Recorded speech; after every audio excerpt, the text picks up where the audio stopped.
Let's go.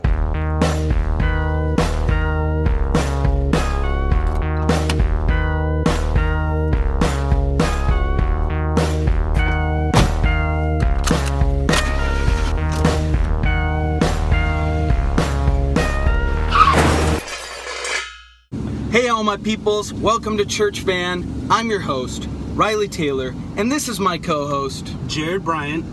Welcome to Church Van, episode 1. We are here with a very special guest, pastor of Calvary Chapel Costa Mesa, writer of several books, and just all around cool guy, BRIAN Brodersen here.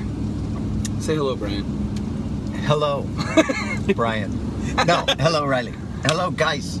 Hey, you know, Brian. can I just say that I am so honored to be in the church van. Yes. I mean, this is, Here's a question for you.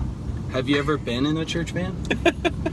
not one this nice. I mean, this, I've been in a few church vans, but this one is pretty cool. Okay.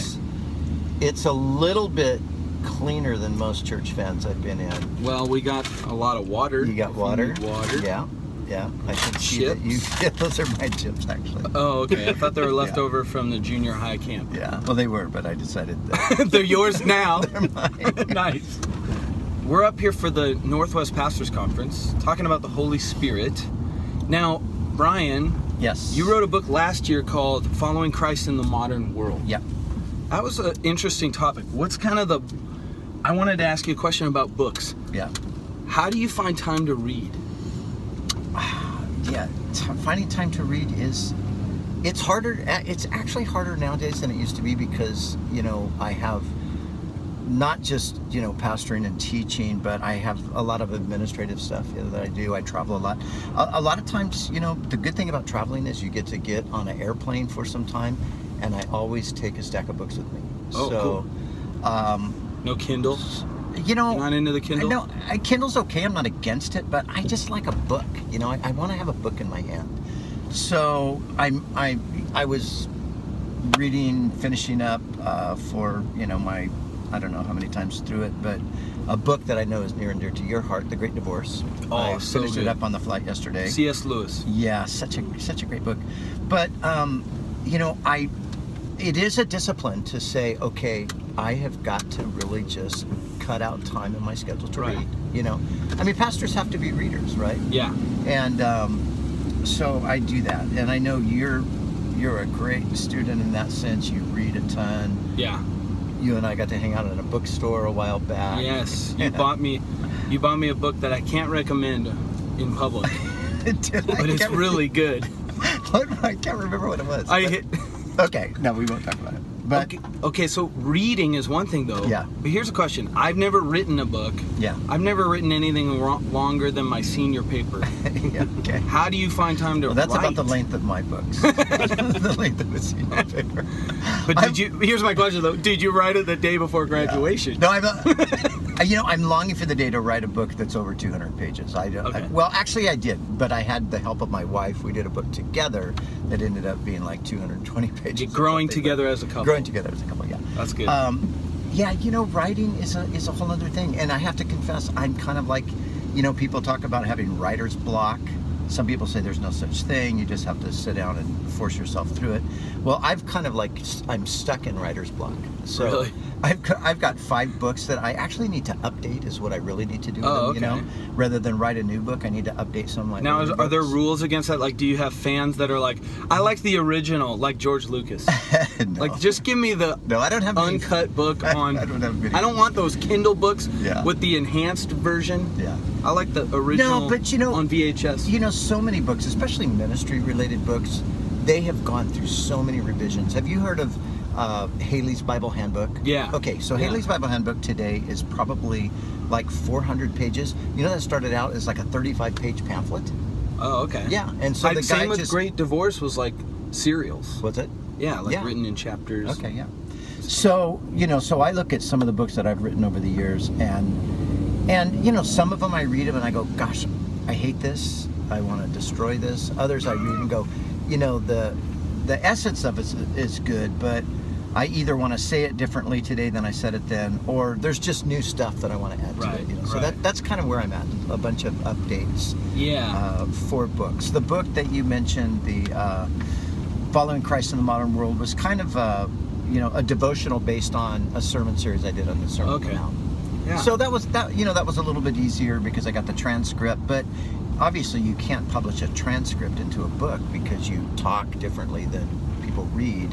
So you got to go back and you got to kind of rework it and reword it, all of that. So yeah, Jared, we talk a lot about books that we're reading that are challenging us. We both agree that reading is pretty key, wouldn't you say? It's key. It's part of learning. Yeah.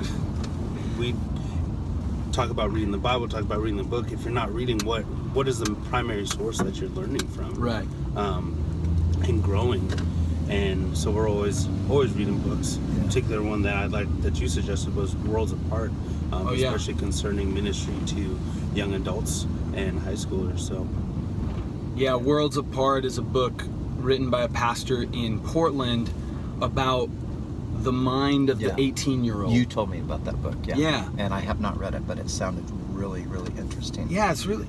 I've just found, and Brian, what is like the key? Like, why should a person read? Because not everybody reads. Yeah. Here's what I tell people who say they don't read. Yeah. I say you need to read fiction. Yeah. Again, I know you love biographies. Yeah, I do. Which is stories. Yeah, Which stories. occupies the same space as Yeah. fiction. Yeah, As stories. And that's key, right? Yeah. Stories. People go, I can't read theology books or I can't read Christian books. I agree. Yeah. Like, they're hard to read. And if I'm not reading a good story, I feel like I'm getting just slammed with info all the time. Yeah, I know. For me, I have concluded, because I listen to podcasts and stuff too, but I've concluded for me, I retain better if I read it for some reason. Okay. And I know not everybody does that, but I retain better when I read it. But I mean, all of the people that have been the most influential people, in the world, have been readers. They read because through reading you gain knowledge. Yeah. And I think reading, you need to be diverse in your reading as well. I love history, so and biographies, of course, are history. So I love to read that. But part of it to me is like, in a sense, you realize like the Bible itself tells us that there's nothing new under the sun. Okay. The stuff that we're experiencing today, you can read about it just in another generation, another context, but it's almost identical to what we're experiencing now. So I wasn't always a reader. When I was young, my dad would actually punish me by making me read. Wow. That was how he would discipline me, because he knew I hated it. But my dad was smart. He knew that reading, he's a reader, so he knew that reading was important. So he would say, okay, Brian, you can't go partying tonight. You're going to read this book. And I'd be like, oh gosh, Dad, you're crazy. I hate to read. I don't want to, especially, and then I'd read the book and I'd go, I never tell him, but I go, gosh, thanks, Dad, that was a good book, So it was worth missing. I wasn't a Christian then, so it was worth missing the party to actually read this good book, Parenting tip 101. Yeah. Yes. Yes, it was a good discipline that my dad did, yeah. I was, sometimes if I got in trouble, I would not be allowed to use the computer or watch cartoons like, Daffy Duck or Animaniacs or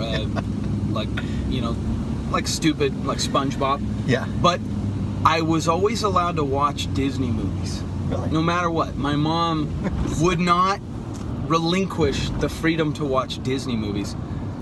And the reason was there. That was always a possibility. That was always a possibility. Yeah. And her reason was they're good movies. Yeah.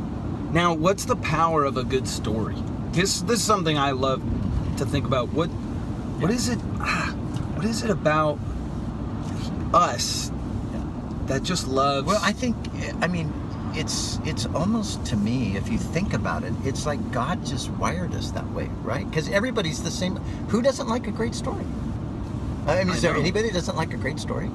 Everybody likes a great story, and of course, the story of Jesus is the great. It's been called the greatest story ever told. Well, it is the greatest story ever told. It's the true story.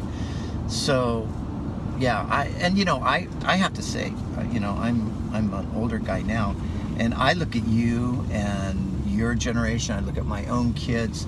I am so thankful that you guys are readers. And I'm kind of actually a little bit jealous. I feel like, dang, I was just screwing around all the time. I could have been reading so much stuff. When you tell me you read The Lord of the Rings like 3 times or 4 times or however many, how many times have you read it? About 3. 3 times, okay. Yeah. You know, I can't even get, I read The Hobbit. But I can't, The Lord of the Rings, you know, it's like, it's sitting on my nightstand waiting for me to read it. And every time I look at it, I go, Riley's read this 3 times. What if I told you that it's true and it's history? Then would you read it? What if I told you if it's a biography of my friend Frodo? Well, you know, I think I'm going to go home and just grab it and read it. Do it. Oh my gosh. No, I love the story anyway, of course, but you know. Yeah. Yeah. Yeah, that's one of those stories that I can't really say the movie or the book's better than the movie. I think they're both equally as good. Yeah. They're both masterpieces. Yeah. But Yeah. most adaptions of the Bible story, the book's usually better. Yeah, I would have to agree. Yeah, you know, sometimes when you watch those Bible-like movies, you know, you're just like, what Bible were these guys reading? You know, how Did you see the movie Noah? Oh. How did they? I did. Wait, did I see? No, I saw. With the rock monster? I saw the Moses one. What is the Moses one? Oh, yeah, Exodus, Gods, and Kings. Yes, I saw that. What'd you think of that? Well, you know, actually, the funny thing is, I know a guy who worked on that film, and he would come to me. He was part of our church, and he would come to me, and he's always asking me these questions about Exodus. And he told me, you know, he's working on this film. He's a very understated guy, you know. Never told me till after the movie came out that was actually the film that he was working on. But he's asking me these questions about Exodus and the story, and he would say. He said, well, yeah, because, you know, because they knew he was a Christian on the set, so they kept asking him questions. He's going, you know, no, I don't think it went like that. So then he would come back and go, no, my pastor told me that's really not the way it went. But did he ever ask you, Pastor Brian, what do you think of God being portrayed as a 10-year-old brat? You know, he never did say that. But then when I saw Were you like, I think that might work? You know, when I It's saw all your fault. But, you know, here's the crazy thing. I mean, I thought that movie was pretty pathetic. But I actually have to say there was one part of it that I thought was very powerful. Believe it or not, there was one part. And it was the very end of the movie. And it was when the children of Israel were moving, you know, toward, I guess, you know, then it would have been kind of toward the promised land. And that kid, who was supposedly God, was walking in the midst of the multitude. And, you know, beside all of the other nonsensical stuff about it, that part was so powerful to me, because that was like, wow, that's it. God tabernacled among men. He pitched his that was tent good. among men. So it's like, in all of the craziness of the film, they kind of got that part right. And those end up being the best parts. Yeah, I mean, it was a moment where I was like, wow, that was good. Somehow, it's like the Lord broke through and gave them, you know, something that was something you could actually take away from it. You know? Yeah. Hey guys, thanks for watching. This is Riley and Jared. If you want more Church Van videos, be sure to subscribe. And give us a thumbs up if you liked the video. And make sure to share it too. On your favorite social media. I said that already.